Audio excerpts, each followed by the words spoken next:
Hello, welcome to What the Feminine, where we will show the world how to have crucial, nuanced conversations and how healthy feminine and masculine embodiment are the gateway to global healing. I'm Nicole George, the CEO and founder of Sovereign Magazine, and as the host and moderator of this show, I would like to remind our guests and audience that the questions posed in today's episode are neither a reflection of my personal beliefs, opinions, thoughts, or ideologies, nor of Sovereign Magazine. They are simply a guide for us to go deeper into our constructed beliefs and ask ourselves, how can we remain open and curious to being recoded to a more compassionate, cohesive way of living? The content in this episode could contain references to topics and difficult subject matters that may be triggering for you. So please, please, please honor yourself and your inner knowing. Our show is never a substitute for any professional guidance, and please always seek the guidance from a certified professional. We have three gorgeous guests today calling in from all around the globe, and our topic is cycles and seasons in business, honoring your natural rhythms. So why don't we welcome everyone. Deb, you are first on my screen. Where are you calling in from, and share a little bit about yourself? Hello, everybody. Hey, I'm Deb D. I'm calling in at this moment from the island of Tobago, but the accent you can hear is Australian. So I'm an Australian American who lives deep in the Caribbean. And did you want me to introduce myself, Nicole? Yeah, what do you do so More everybody about can have me? some? Yeah. Yes. So I am an author and a spiritual teacher and a leadership guide for women. And what I help women to do is to reclaim their intuitive wisdom and step into heroine status, which for different women, it means different things. But for all of us, the destination is intuitive heroine, which means you're connected to your wisdom and you are the main character of your story. Yes. Okay, Bonnie, you're next. Hi, I'm Bonnie Morrow, and I'm calling in from Colorado in the US. And I am an intuitive healer, a mystic, and a channel. I'm a guide for women and also an author. And I'm here to activate the hearts of women and raise the vibration of this planet, right? We are on the edge of something really big and beautiful, and I'm here to create collective unison in that. Yes, yes, yes, yes. All right, Katie. Hi there, I'm Katie May. I'm calling in today from North Carolina in the US as well. And I am a womb energetics and neurosomatics practitioner. I'm a clinical nurse specialist by training for the last 20 years as well, and still practice in the healthcare system. And really feel passionate about leading women and mothers back to the remembrance of who they are and really tapping them into their own cycles and seasons and really activating their own remembrance through that process, through the sacred feminine, and through really embodying that wisdom so that we can all live our most wildly sacred lives and just feel so liberated in our bodies and our beings and in our missions in the world. So, really glad to be here today. Yes to all of this. This is what I get to do every day is meet incredible women from around the globe. I just feel so blessed to have this job. So my first question, so since we're talking about cycles and seasons in business and how can we honor our natural rhythms, I think it would be nice for our audience if we establish perhaps what does a natural cycle or season mean or look like for you? Because that might look or feel differently for each of us. So who wants to go first? You'll I'm go? happy to. Oh, go ahead, Bonnie. I think we lost your audio again, Bonnie. So sorry. Okay, can Yes, you hear that's me now? okay. Yes, yes, go ahead. Okay. So for me, when I think about natural cycles and rhythms, I really tune into my feminine cycle, which is a monthly cycle of hormones and rest and rejuvenation, and then I really connect it to like the seasons, fall, winter, spring, summer. And for me, everything is interconnected. So there's a time of rest, which would be like the winter, which would be the time of menstruation. Um, there's a time of spring where you're coming alive again, you're feeling rejuvenated. Summer is like ovulation. And that's when I feel like I have the most energy and I'm on point, I'm getting things done. And then returning to fall, the energy's coming down. And so connecting that with how I operate in my life, in business, is just really about honoring the times when I need to rest and connecting with the times when I feel that flow, I feel that guidance coming through. And I translate that into my business and into my life. Yes, yes to all of that. That is something I never knew about before I got into this woo-woo world. And now that I do, I'm like, how did I live like 40 plus years not knowing these cycles? And I often think about how many women are still in corporate who are being asked to just push through, right? So let's keep defining and then we can go into that subject in a little bit. Who wants to go next? Katie, do you want to go next? Sure. Yeah. So similar to Bonnie, when I first started kind of tuning into my feminine energy, I started to kind of feel like you, Nicole, like what is this? Like this is I can't live in this structural like 24/7 world. Like this is not aligning with my energy. And so I started, really looking at the earth and coming back to her cycles and seasons first. I was still a bit disconnected even from my own body at that point. And so I turned to the earth, and the earth held me through that transition of learning, looking at the moon, right? Just similar to our bodies as women, the moon has this similar 27 to 29 day cycle, right? That she moves through, through the fullness and through the shedding and through the darkness, right?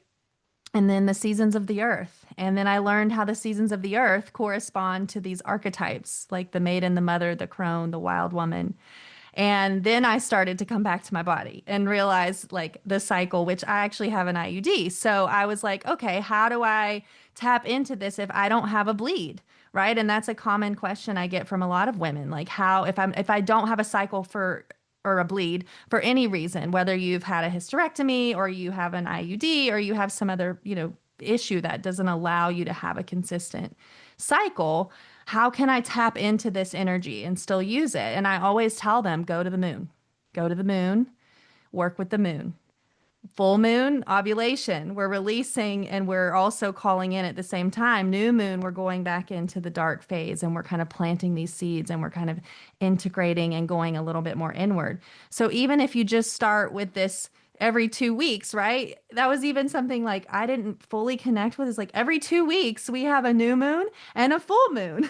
And so, if nothing else, start with that and just playing with those energies and tuning into your own body and seeing what do you feel like? What symptoms are coming up? What is the energy around you like? And so it's just sort of evolved from there. But I would say like my advice to women who maybe have even trouble connecting with their own body if they've not gotten back into the embodiment piece yet is to turn to the earth, turn to the moon and turn to the earth and let her guide you back to that cyclical living piece. Yes, yes. This is why the magazine is has 2 issues per month. We are guided by the moons because that was one of the first things I learned when I got into the woo-woo world was about the moon and the cycles. And I'm like, well, of course, Sovereign has to be cyclical like that. So I love that you tapped into that. What does it mean for you, Deb? I mean, I'm a yes and to everything that's been shared so far. And for me, like you, Katie, it's all about the moon. And when I was in my bleeding years, the moon matched my blood or not, or the seed. But now in my menopausal years, I still follow the fact that I'm still in a cycle. It's just different now that I'm in a different phase. And I take it so far to it is how I structure my business completely. Like my business, the Be Her Collective, we follow the moon in that my community, we are following like new moon, we're setting an intention. At full moon, I'm teaching masterclass. When it's waning moon, when the moon is letting go of light, we are not on Zoom. We are not adding more information. Like, and it feels like there's breath and flow with the community. And then now I put it into everything that I do, like how I structure, how I communicate through my email, how I structure when I'm going to choose to go to more networking events or choose to be working on content creation. Like, so when we can start to embrace it, and like Katie said, it might start with like just really simply noticing the bigger markers, or like Bonnie was saying, like noticing how the moon can mirror our cycle within ourselves. Or for some women who I've worked with, like just staying with the 4 seasons, like understanding that summer is different to winter and how important those seasons are. And the thing I want to share about those seasons is, because I've lived in both the northern and southern hemisphere, where the seasons are not the same. Mm-hmm. And I've lived in 7 different countries in the world, so I've had all these different climates, etc. I now live deep in the Caribbean, where we're really close to the equator, so it doesn't look like 4 distinct seasons. It doesn't. We have wet season and dry season, and it's always hot. And because I am tuned to the northern hemisphere, before living here, I was living up in New York. I am tuned to the northern hemisphere. When it hits late December into January, into February, I naturally feel the need to winter for myself. I feel the need to go within, to do more reflection and rest, and you know, like wintering energy. And you know, and so I just found that really interesting when I first started living here. I was like, there is like, go outside in January, it is not winter. I'm still swimming in the Caribbean Sea. It is still hot. I'm still sweating. But I, as a woman, still needed the wintering. So that was just another deepening of staying with the natural rhythms, and whether that's the seasons or the moon or your own cycle, wherever your access point is, it's there. And the thing that I find really comforting about it is it never changes. It just stays the same. So when you can work with it, you can then find this rhythm within yourself. And then that rhythm can be whatever it is you need it to be. Like for me, waning moon week, I always appreciate it. I'm like, I'm not teaching my community this week. I'm trusting that everyone is fine and they can watch replays and they can work with the journal prompts. Everyone's okay. And I get to rest, reflect, and release now. And I'm just so deeply appreciating myself for doing that. And so are the other women, because now they're also getting into the rhythm and noticing how nourishing it can be when we're in rhythm with the natural rhythm. I love this so much because, you know, part of this show is showing the world a different way to do life, to have conversation. I mean, we had 3 different perspectives here, all collectively together. And, you know, one of the things that I really want to talk about is how much, especially us as women, are asked to be constantly productive, constantly on, filling the calendar for the families, attending all those meetings, making the lunches, whatever it is, right? That has been constructed for us by society, family, and also pressure put on us by ourselves as well. So when we talk about cycles, how can we start to embody that? And I had to take that deep breath because I just thought about like all the things I have to do today after this. And I'm like, oh my gosh, I have so many things to do and so little time. I hope I can bend time. I love bending time and making it all fit in. But we're constantly asked to be productive. And when we aren't, I feel like we fall into an unhealthy masculine and feminine embodiment. And so, what can we do? How can we honor the fact that we are cyclical when we're being when we have to get stuff done, right? When we just have to. Who wants to tackle that? Yeah, the first thing coming to me is like, this is an invitation I will often give the women I have the privilege of working with, which is be deeply interested in yourself. Be really interested in yourself. Because one of the things I noticed in my natural cycle is I wake with the sun. So I will be awake between 5 and 5:30 in the morning. And I think that's a part of island living and just the lifestyle that we have here, myself and my husband. And I'm really awake then. My brain is like ready, focused. And so I have now embraced that time. So sometimes I do my best work at 6 a.m., like writing the next lesson for my community or the next story for Substack or whatever it might be. So sometimes I've done 2 hours worth of work before I've got to the beach in the morning to do my morning swim and beach walk. And it's about kind of like understanding what really works for me. Because the other thing that works for me is I take an afternoon nap every day. Mm-hmm. It's not like a full 3 hour I've gone to dreamland. It's about 20 minutes, but I figured it out because I got interested in myself. I was like, I don't have to start work at 9 a.m. Mm-hmm. I get to start work whenever it's good for me, when my brain and my body is saying, oh, we want to produce now. And then when I get to about somewhere between 2 and 4, my body says, okay, that's enough now. You've been awake for a lot of hours and it's service to self and others. Go and lay down. And so I do, which then means when I'm teaching in the evening, I'm back awake again. And I only understood that about myself when I chose to be interested in what's naturally happening with me. If I let go of Monday to Friday, which I do also, I don't work on a Wednesday and I sometimes work on a on a Sunday, because that's what works for me. And, because I noticed, I was like, I can't work 5 days in a row. It doesn't work for me. I get to Wednesday and I need a break. And so Wednesday's the day I go to our sheep farm and I rake some manure and I fill some water buckets, and then in the afternoon, if I want to work, I do. But it all started because I got interested in me. Where is my rhythm?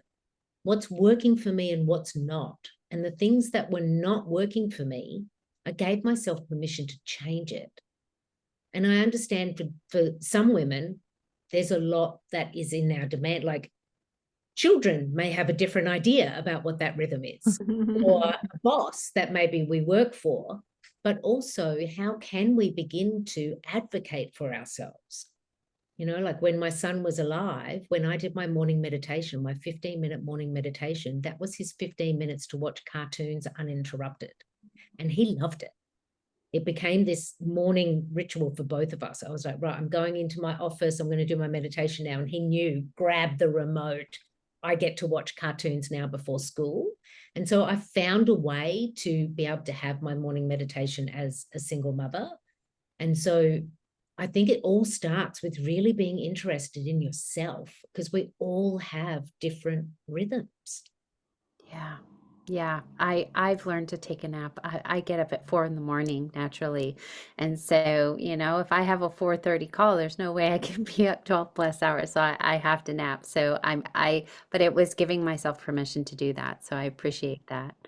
Who wants to go next? Okay, Bonnie. Unmute yourself, love. You can keep yourself off mute. Oh, Let me help you. Thank you. Okay, there you go. Um, yeah, so I love what you said, Deb, because everybody's life looks different. And so really tuning in to what that looks like for you, I think is so important. Like for me, I'm in the stage of life where my kids are little. I'm homeschooling, so they're not away very often. And, waking up extra early to have time for me isn't working right now because they need those extra hours of sleep because my youngest still wakes up at night. And so for me, it's really about honoring the rest when I can get it and accepting help. Mhm. Because I used to feel like I had to do it all by myself, like really in that masculine energy of just go, go, go, push, push, push, do, do, do. And and it's just not sustainable for myself at this period in time. And so really just accepting the path that I'm on and accepting this phase of life for what it is and just embracing it because it's such a beautiful time. It really is. Like I'm experiencing more love than I ever have in my entire life, like on a deeper level than I ever thought possible. And so I had to let go of the idea that doing more will create more. Mhm. And I had to accept the idea that allowing myself to rest will support me when the time comes to do, you know? And I've learned to ask for help and accept help when it's offered to me, and that in itself has allowed me to receive more abundance, receive more love, receive more guidance, like clear guidance coming through. So just allowing myself to receive, I would think for me in this season of life, because every day looks different. Like it can be a little chaotic with little kids. So, having a set schedule of like waking up early or, getting to bed by a certain time or anything like that, I have to be really flexible and just go with the flow. Yes, yes. Two things I want to say before we get to Katie. Number one, I always say rest equals productivity. Anytime in the business the team feels pressure or like anything like that, I say pause. There's something not right. Let's pause, let's rest, let's put that down, whatever needs to happen. It's not in alignment and always it comes through as to what needed to happen, but also this allowing and permission. We're often not given it. We don't hear from many people in our lives, do you need help? They just watch us drown. And so it's really nice to hear that not only are you given the opportunity to receive, but that you're actually taking it. Because I know one of the biggest things my husband and I regret is not taking the help. When we were bringing our daughter up when she was so young, we accepted zero help and we burned out. And so I think that's really beautiful to allow people to see that it's okay to receive, to not feel guilty, to not feel shame, those types of things. So thank you for bringing that to light. Okay, Katie, what about you? Yeah, so I mean, my experience is still working, somewhat of a 9 to 5. I work 10-hour days, but um, having a business on the side and being a mother, and it's like all the things. Like, so when I first started to get the nudge to step into business about 5 or 6 years ago, I was literally like, how? Like, spirit, how? How are we going to do this? And it's so interesting when I look back and I see all the little openings and the little spaces that, I was able to create for myself. Like Deb said, because I became interested in myself and I became interested in this deeper calling to life and wanting to live life in a deeper, more intentional way and share that through my sacred work. Not that not my nursing work isn't sacred, it has its own energy and its own thing. My business is its whole other own thing, right? I look at them as the other children. Like I have two living children, and then my business and my other work is like my other children, right? And so I just started to look at it as like, okay, if we're gonna dance with all of this beautiful energy, because I'm a manifesting generator too. So it's like, yes, give me all the projects, all the things. And I actually told a friend this today. I was like, just because I can doesn't mean I have to. So, part of my process has been learning how to, as Bonnie was sharing, receive, yes, learning how to ask for help, learning how to receive help, also learning how to say no, learning how to honor my sacred yes and my sacred no. Like, if it's really not something that feels in alignment with my current season or cycle or energy, no, like, no, not right now. It doesn't have to be a forever no, but just not right now. And that has really helped me to start to see how I can dance with all of these different things that I want to do in life and not reach a level of burnout. Because, like Deb said, when you feel that inner winter, like right now, I'm actually feeling an inner winter coming on, even though we're still very much in fall here where I live physically. I am feeling very much the void coming on, like this deep inner wise woman, like, stop making this so hard. Stop overthinking this. Stop trying to do, and just be.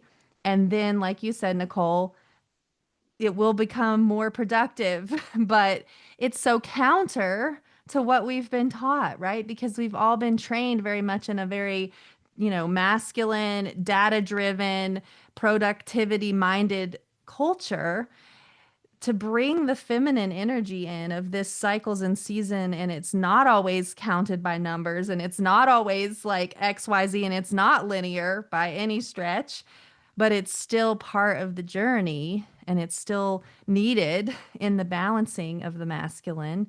It's such a beautiful reclamation when you can feel that capacity expand because you're honoring your own energy and you're really able to sit with that.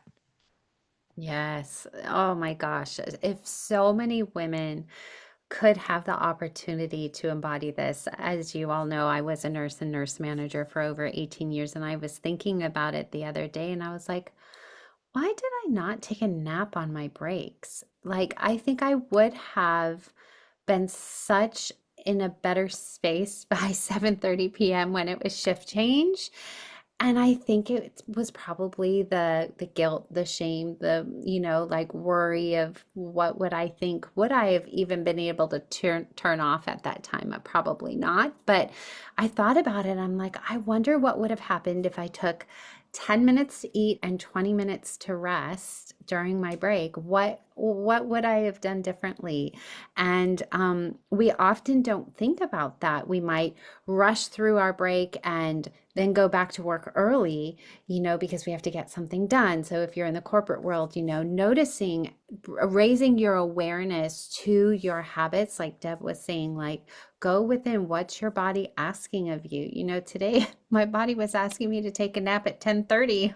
I was like, okay, it's quite early, but I guess I'm going to be doing it today. And it would, like Deb said, it was only like 15 minutes, but that's what I needed. And now I've got to, power through till 7:30, but it's just like, we don't recognize that. So as we're nearing the end of our show today, I always love to leave our audience with the opportunity to have one takeaway from each of you today. Like if you could give them one gift of how they could move through their day, or just some nugget that they can go away with, what would it be? Let's see, who am I going to put on the spot first? I'm going to go with Bonnie. Bonnie, what's your one takeaway?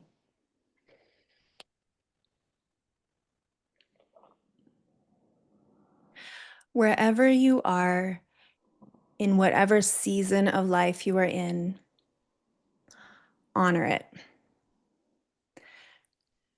Acceptance is truly powerful, and honoring your flow, listening to your body. Just honor where you're at and go with it because you're there for a reason. You're not wrong. Your life doesn't have to look like anybody else's. Just honor where you're at and everything will come. Yes. Katie, what do you want to say? I would say follow the nudges. Follow the little, they seem tiny, and sometimes they are tiny. Sometimes, though, they lead to really big change in your life. But follow the nudges, meaning like if you get a nudge to go do something outside or go take a nap on your break or go, take a walk or sit in meditation or eat a different food or do a different activity that day, like listen to it. Listen to it. Like I think routine and habit building and, all of that in the personal development world is helpful, but also know when it's time to shift, know when it's time to pivot and move into a different place because that is really honoring your cycle and your season when you feel the pull and you follow it. So listen to the nudges. So good. That was a huge turning point for me was when I finally started listening to those nudges because you have them. It's just so quiet you're not listening. And when you start to listen, they're actually louder than you think. All right, Deb, what's your one takeaway? One thing that we've all spoken about again and again is natural rhythms, whether it's the natural rhythm of receiving guidance with our intuition or the natural rhythm of our menstrual cycle or the seasons or the phases of the moon. And so I want to speak directly to the woman who doesn't feel like they've ever been able to choose the cycle, choose the flow. Like they've always just been with where the Google Calendar says or where the family says or the job says, to just choose one natural rhythm to get really interested in. So you don't get overwhelmed by it all. And so it may be your menstrual cycle, it may be the moon, it may be following the seasons, but just to choose one and make it fun, make it curious, make it playful to start to see how is this season turning up for me? Or what if I follow my menstrual cycle for the whole 28 days, if you have a 28-day cycle, and I just get really curious about it. Like to have an access point and not to feel like there's a right or a wrong way to do it. And that you do have permission to explore new ways of being. Even though the world has told us it's Monday to Friday, it's 9 to 5, you turn up at this time and then you clock out and you do what the boss says, or you have to do this for the family, et cetera, et cetera. It's like just like open up a little bit with some curiosity and play and find your own way. Yes, yes to all of this. Oh, thank you all so much for being here today.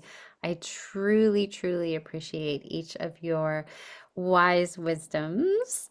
And for anyone who's watching, you will see a different panel on the next one. We're always talking about curious topics and how we can come back to our sovereign selves and trust in our feminine and masculine embodiment. So see you on the next one.